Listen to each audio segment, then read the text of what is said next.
అంటే career start చేసి ఒక 15 ఇయర్స్ అవుతుంది అంతే కదా? 7th sense. సో అంటే మంచి మంచి క్యారెక్టర్స్ చేస్తున్నారు అటు అన్ని లాంగ్వేజెస్లో కూడా. బట్ అంటే యాజ్ ఎ పర్సనల్గా మీకు మీరు అనుకున్నట్టు నాకు ఇంకా ఇంకా ఇంకా ఇంకా మంచి బ్రేక్ రావాలి, నేను ఇంకా మంచి మంచి క్యారెక్టర్స్ చేయాలి, మిగతా కొంతమందితో కంపేర్ చేసుకుంటే ఇంకెక్కడైనా కొంచెం బ్యాక్ ఉన్నానేమో అని అనుకుంటున్నారా? అదేమైనా థింక్ చేసి? స్టార్టింగ్లో ఆల్మోస్ట్ చాలా కంపారిజన్స్, చాలా లోగా ఫీల్ అయ్యేదాన్ని, ఎందుకు ఎందుకు అని. బట్ మనం మన చుట్టూ ఉన్న వాళ్ళని ఎప్పుడూ బ్లేమ్ చేయలేమండి. అది మేము మనకి పెట్టుకున్న కొన్ని రిస్ట్రిక్షన్స్ కానీ, కొన్ని బౌండరీస్ కానీ, మేబీ కొన్ని నా మిస్టేక్స్ కూడా అయి ఉండొచ్చు. చాలా చాలా రాంగ్ చాయిసెస్, తెలీదు నాకు అది ఏంటి అని. But the whole blame goes to me. అంటే బ్లేమ్ కాదు, ఇప్పుడు నేను కొన్ని I come with my own restrictions. Maybe కొన్నిసార్లు ఎక్కువ గ్లామరస్ రోల్స్, గ్లామరస్ ఆపర్చునిటీస్ వచ్చేవి, అది వద్దనుకున్నాను, ఆ టైంకి సరిగ్గా అనిపించలేదు. మేబీ ఎక్స్ట్రీమ్ ఇంటిమసీ సీన్స్ కొన్ని రోల్స్ వచ్చాయి, అది కూడా వద్దనుకున్నాను. సో ఇలాంటి నా మీద నేను పెట్టుకున్న రిస్ట్రిక్షన్స్ వల్ల కొన్ని ఆపర్చునిటీస్ పోయింది. బట్ ఇట్స్ ఓకే అనుకున్నాను. For me my success is, అదే ఆ రోజు చెప్పాను, ఒక మిడిల్ క్లాస్ ఫ్యామిలీలో పుట్టి పెరిగి, ఒక బ్యాంకర్ ఫాదర్, ఒక హౌస్ వైఫ్ మదర్, ఒక ట్రెడిషనల్ చాలా ఆర్థడాక్స్ ఫ్యామిలీ నుంచి నేను ఫైట్ చేసుకొని సినిమాలు చేయాలి, నాకు యాక్టింగ్ మీద ప్యాషన్ ఉందని చాలా చెప్పి వాళ్ళని కన్విన్స్ చేసి చిన్న క్యారెక్టర్స్ చేస్తూ నన్ను చాలా సినిమాల్లో చూసి నాకు హీరోయిన్ ఛాన్సెస్ ఇచ్చి ఈరోజు ఇక్కడ ఈ పోస్టర్లో ఉన్నానంటే నాకు అది సక్సెస్ అని. అంటే ఇప్పుడు ఇందాక మీరు చెప్పినట్టు నేను ఇప్పటి వరకు కొన్ని రిస్ట్రిక్షన్స్ పెట్టుకున్నాను అని అన్నారు. బట్ ఇప్పుడు ట్రైలర్ చూస్తే వాటికి ఫుల్ స్టాప్ పెట్టేసరి అనిపిస్తుంది, చాలా మాస్గా, చేతిలో స్మోక్. నాకు ఓకే, ఇది స్క్రిప్ట్కి ఇది ఖచ్చితంగా అవసరం రా అని అనుకునే ఒక ఇందులో నేను చేస్తా. It absolutely demands. ఇప్పుడు ఆ క్యారెక్టర్ కాంట్రాస్ట్ ఉంది కదా, ఆ చీర కట్టుకున్న ఒక పాస్ట్ జన్మలో ఉన్న ఒక లుక్కి ఈ అమ్మాయికి మీకు ఏదో స్ట్రాంగ్గా ఒక కాంట్రాస్ట్ కనిపించాలి అంటే డైరెక్టర్ ఒక విజన్ పెట్టుకొని ఉంటాడు. సో అది చేశాను అంతే.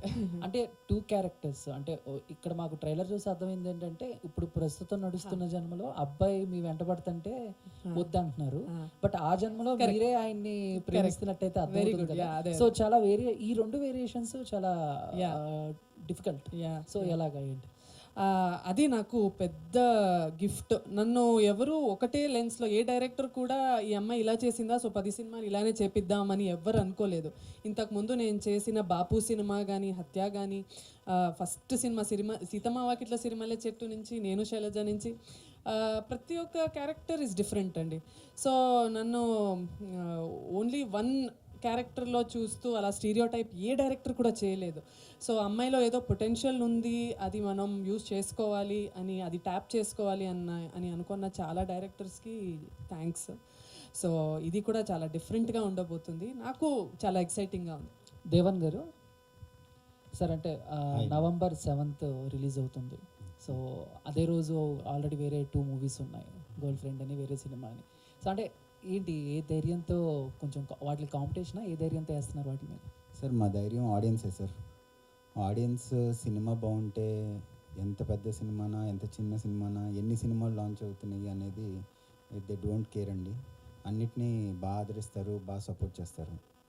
అండ్ యాక్చువల్గా చెప్పాలంటే నాకంటే ఇవాళ story writer, format judge, encyclopedia of Krishna Leela మా పక్కగా ఆయన టైం మాకు ఇచ్చి మాతో సపోర్ట్ చేస్తా, ఆయన సపోర్ట్ వల్ల మేము ఈరోజు ఇంత కాంపిటీషన్లో కూడా November 7th మేము రాగలుగుతున్నాం అండి. ఎలా అంటే సార్, ఎందుకు సార్ మనం ఫస్ట్ వెళ్తున్నాం కదా సార్, ఎవరు లేనప్పుడు ఏదైనా ఒక సినిమా వచ్చినప్పుడు అవుదామా సార్ అంటే, ఆయన కథ మీద, ఆయన పెన్ మీద ఆయనకి ఎంత నమ్మకం అంటే, ఆడియన్స్ మీద ఎంతైతే ఆయన బిలీవ్ చేశారో ఆయన పెన్నుని కూడా అంతే బిలీవ్ చేశారు. పర్లేదు మన కంటెంట్ నమ్మాము, కథే నాయకుడు అని చెప్పి హీ కేమ్ ఫార్వర్డ్ అండి, వితౌట్ క్యాలిక్యులేషన్స్. అది ఏదైనా కూడా ఓటీటీనా లేదంటే శాటిలైట్లా, he don't care, he wants his passion to come on to the screen అండి. జడ్జి గారు, ఈ కథ కంటే స్ఫూర్తి ఏంటండి ఈ కథ రాయడానికి మీకు జడ్జిగా? అలాగే ట్రైలర్లో ఆయన కోర్టుకు వచ్చి ఏదో ప్రపోజ్ చేస్తాడు ప్రేమని, అదేమైనా మీకు జడ్జిగా మీకేమైనా రియల్ లైఫ్లో తారసపడిందా ఏంటి? అలాంటిది అంటే ఫస్ట్ టైం చూడడం అట్లా? యాక్చువల్గా సార్ ఒక మేబీ రాజశేఖర్ రెడ్డి గారు సీఎం ఉన్నారు సార్ ఒక టైంలో. వారు ఉన్నప్పుడు వరంగల్లో ఒక ఎపిసోడ్ జరిగింది సార్, యాసిడ్ దాడితో అమ్మాయికి ఏదో ప్రపోజ్ చేస్తే అది చిన్న పెట్టి కేసు అయ్యి తర్వాత పోలీసు వాళ్ళు లైట్గా దాన్ని తీసుకున్నారని చెప్పో వాడు అమ్మాయి రెఫ్యూజ్ చేస్తుందని యాసిడ్ పోసి చంపేస్తారు, ఏదో అవుతుంది. తర్వాత they suffered some encounter, that is different scenario. ఇక్కడ 2 సిచ్యువేషన్స్ చెప్తుంది మనకి ఈ ఎపిసోడ్. ఒక పర్టికులర్ ఏజ్లో ఎనీ హ్యూమన్ బీయింగ్కి ఈ హార్ట్లోంచి ఒక ఫీలింగ్ క్రియేట్ అవ్వడం అనేది quite natural, it is not something unusual. దానికి మనకు స్కూల్స్లో కాలేజెస్లో ఆ ఫీలింగ్కి రెస్పాన్స్ అనేది ఏ బుక్లో రాసలేదు అసలు. మనిషి మైండ్ బట్టి ఒకలా రెస్పాండ్ అవుతాడు. But what should be the most ideal and acceptable way of A response is a question. ఇంత పెద్ద సిస్టమ్ క్రియేట్ చేసి ఒక ఫీలింగ్ వస్తే నువ్వు ఒక వెన్యూ ఒక ప్లాట్ఫామ్ క్రియేట్ చేయకపోతే దాని కాన్సిక్వెన్సెస్ ఇంత డేంజరస్గా ఉంటాయని చెప్పేది నేను చెప్పిన ఇందాక ఆ వరంగల్ ఎపిసోడ్, యాసిడ్ ఎపిసోడ్. అబ్బాయి ఫీలింగ్ తప్పు కాదు, కానీ వాడు రెస్పాన్స్ తప్పు. సో ఆ రెస్పాన్స్ ఎలా ఉంటే కరెక్ట్ అనే ఒక ఒపీనియన్తో రాసిన స్టోరీ ఇదంతే. I clear sir? అంటే మీరు ఇప్పుడు ప్రస్తుతం job I resigned, now I am practicing sir. Okay. I was a district judge for some time, now I resigned, now I am practicing as an high court advocate. Okay. Dhanya గారు ఇక్కడ. Hi అండి. Hi.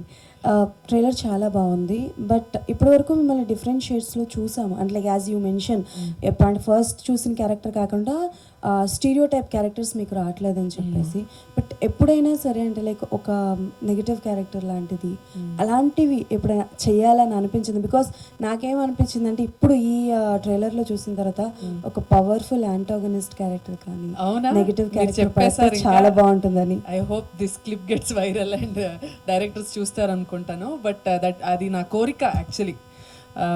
ఒక యాక్టర్గా మనం అన్ని roles చేయాలి, దానికి justice చేయాలి.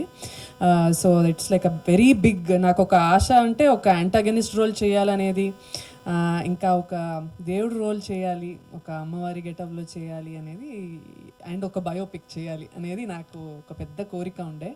But I hope through you one of this will come true. Definitely ఎప్పుడు ఒకప్పుడు చేయాలని కోరుకుంటున్నా. దేవన్ గారు. హాయ్ అండి. So direction and acting it's not an easy thing, and that to ఒక అంటే లైక్ దీనికి ఇలాంటి స్టోరీస్కి స్క్రీన్ ప్లే అన్నది చాలా ఇంపార్టెంట్ ఉంటుంది. సో దానికోసం ఎలాంటి ప్రికాషన్స్ తీసుకున్నారు? బికాజ్ డైరెక్షన్ అండ్ యాక్టింగ్ ఒకటేసారి చేయాలని అంటే ఇట్స్ వెరీ డిఫికల్ట్. సో దాని మీద ఎలాంటి యాక్చువల్గా ఏ ప్రికాషన్స్ తీసుకోలేదండి. ఓన్లీ కథనే మేము హానెస్ట్గా నమ్మామండి. అసలు కథ ఎంత స్పాన్ ఉంటుంది అంటే యూ విల్ బి అమేజ్డ్ అనమాట. అంటే ఈ టైంలో ఇలాంటి ఒక super natural thrilling love story చేయటం అనేది ఒక లక్. ఇంత పెద్ద స్పాన్ ఉన్న కథని I have no background.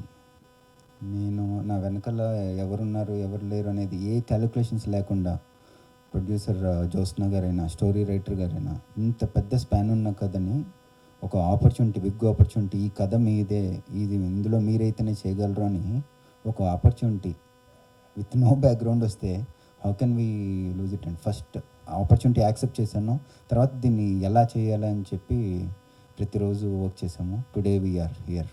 Okay. అంటే బేసికల్గా ఈ కాన్సెప్ట్ బేస్డే, అంటే లైక్ పూర్వజన్మలో రిలేషన్ ఉన్న బేస్డే చాలా మూవీస్ వచ్చినాయి. చూపించే విధానం వేరే అయ్యి ఉండొచ్చు, బట్ చాలా స్టోరీస్ వచ్చినాయి. ఆ ట్రైలర్ చూస్తే చాలామంది అనుకుంటారు రెగ్యులర్ జానర్ అనే కదా, రెగ్యులర్ స్టోరీయే కదా అని అనుకుంటారు. సో అలాంటి వాళ్ళకి ఏం చెప్పాలనుకుంటారు? బికాజ్ నాకు చూసినప్పుడు ఓకే సంథింగ్ ఈజ్ దేర్ ఉంటుంది అని అనిపించింది, బట్ యాజ్ అ కామన్ ఆడియన్గా రెగ్యులర్గా ఉండేదే కదా, బికాస్ చాలా మూవీస్ వచ్చినాయి as మీకు కూడా చూసుంటే. అంటే లైక్ మీరు నాకు తెలిసి ఒక షార్ట్ కూడా పెట్టారు ఫ్లాష్ బ్యాక్లో, కరెంట్ జనరేషన్లో ఉన్న క్యారెక్టర్ ఫ్లాష్ బ్యాక్లో వెళ్ళేటట్టు పెట్టారు. సో అలాంటి కంటెంట్ కూడా ఉంది కాబట్టి what you want to say about, previously కూడా వచ్చినాయి కదా చాలా movies. Madam sir please. Your question is very right. What is the difference between other films and this film? So far as feeling రావటం common, and ఫీలింగ్కి రెస్పాన్స్లు చెప్తూ ఎన్నో సినిమాలు వచ్చినాయి, especially గత జన్మ సినిమాలు కూడా. Number 1, intensity different, response difference, which one you did not find in any of the films so far. And ఆ రెస్పాన్స్ ఏ టైప్లో ఉంటే that is good for everyone అనేది theme. I I clear madam? What could be that you should watch in the film, that's all. Dhanya గారు ఇక్కడ hi hi. So first of all మీ character చూసుకుంటే చాలా shades కనిపిస్తున్నాయి. అంటే చాలా మంచిగా ఉన్నారు, అట్ ది సేమ్ టైం చాలా మాస్గా ఉన్నారు, at the same time naughty అమ్మాయిగా కూడా ఉన్నారు. అయితే ఈ క్యారెక్టరైజేషన్ ఒప్పుకోవడానికి ఇన్ని షేడ్స్ ఉన్నాయి అని ఒప్పుకున్నారా, లేదంటే రెమ్యునరేషన్ బాగా ఇచ్చారా? రెండు ఆనెస్ట్గా చెప్పాలంటే రెండు. అలా కలిసి రావడం చాలా rare. If you get a great character sometimes remuneration రాకపోవచ్చు, లేకపోతే we do some films for like good remuneration. But ఇదేదో నాకు బోనస్ జాక్పాట్ అయినట్టు ఐ ఫెల్ట్. ఎందుకంటే నిజంగా నాకు ఒక ఇంటెన్స్ లవ్ స్టోరీ చేయాలి అనేది నాకు చాలా ఇష్టం. అనేది నేను ఎప్పుడు చేయలేదు యాక్చువల్లీ. నా ఫిల్మ్స్ చూస్తే అలా నేను I have not done an intense love story, and నాకు చేయాలని చాలా ఇష్టం. యూత్కి మంచిగా కనెక్ట్ అయ్యే ఒక షాట్లో కనిపించారనమాట. మీకు ఏది బాగా నచ్చింది, యాక్టింగా లేదంటే ప్రొడ్యూస్ చేయడమా? ప్రొడ్యూస్ చేయడమే బెస్ట్, యాక్టింగ్ బెస్ట్. మామూలుగా ఇప్పుడు ఇండస్ట్రీలో ఉన్న యంగ్ హీరోస్ ఎవరైతే ఉన్నారో కొంతమంది, అడివిశేష్ గారు కానీ, నవీన్ పులిశెట్టి గారు కానీ, లేకపోతే సిద్ధు జొన్నలగడ్డ గారు కానీ, వీళ్ళు యాక్టింగ్తో పాటు రైటింగ్ కూడా బాగా రాస్తారు, వాళ్ళలో మంచి స్పార్క్ ఉంటుంది. అండ్ మీరు ఇంకా రైటింగ్తో పాటు డైరెక్షన్ కూడా స్టార్ట్ చేశారు. సో ఏంటి వాళ్ళ ఇన్స్పిరేషన్ ఎంతవరకు ఉంటుంది? అంటే సినిమా చూసేటప్పుడు కూడా మాకు అలాంటి కంటెంట్ కానీ లేకపోతే క్వాలిటీ కానీ ఎంతవరకు ఇవ్వబోతున్నారు మాకేంటి? సార్ మనం సిద్ధు గారి జర్నీ చూస్తే ఎన్ని ఇయర్స్గా ఆయన స్ట్రగుల్ అయ్యారు, ఎన్ని ఇయర్స్గా రైటింగ్లో ఉండి తెర మీదకి వచ్చారు అని చెప్తూ ఉంటాం అనమాట. బట్ తెర మీదకి వచ్చిన తర్వాత ఆ సక్సెస్ని మనం అందరం ఎంజాయ్ చేస్తాం. సో ప్రతి ఒక్కరికి ఎలా ఉంటుందంటే అండి, డైరెక్ట్గానా లేదంటే ఆయన వాళ్ళ రైటర్గా వాళ్ళు ప్రొఫెషన్ అండ్ ప్యాషన్ రెండు ఇండస్ట్రీలో ఉన్నాయి. బట్ నేను ప్రొఫెషన్గా బయట ఉన్నాను, బట్ ప్యాషన్ అనేది ఇండస్ట్రీలో ఆగిపోయింది. వీళ్ళందరినీ చూసినప్పుడు ఈవెన్ కిరణ్ అబ్బవరం గారు కూడా, నాకు కిరణ్ అబ్బవరం గారిని చూసినప్పుడు కూడా చాలా ఇన్స్పైరింగ్ అనిపిస్తుందండి. ఎంత నెగిటివిటీ వచ్చినా లేదంటే ఎన్ని ట్రోల్స్ వచ్చినా కూడా తను నమ్ముకున్న ఒక ఫెయిత్ని వదలకుండా ఇవాళ మంచి బ్లాక్ బస్టర్ హిట్స్ ఇచ్చి చేస్తున్నారు. ప్రతి ఒక్కటి లెర్నింగ్ ప్రాసెస్ అండి. సో వీళ్ళందరూ నాకు ఇన్స్పైర్గానే అనిపిస్తారు. ఎవరి జర్నీ చూసినా కూడా from nowhere they will come. And the only thing I observe common in everything, వీళ్ళందరిలో కామన్గా చూసేది ఏంటి అంటే వాళ్ళు ఆ పట్టుదల ఉంది చూసారా. ఎంత కష్టం వచ్చినా ఎంత నెగిటివ్ వచ్చినా కూడా వాళ్ళు నమ్ముకున్న సిద్ధాంతానికి నిలబడతారు కదండి, అది నాకు బాగా నచ్చుతుందండి. నేను కూడా అదే సిద్ధాంతాన్ని నమ్ముతాను. Thank you sir, all the best. Thank you. All the best team. Thank you so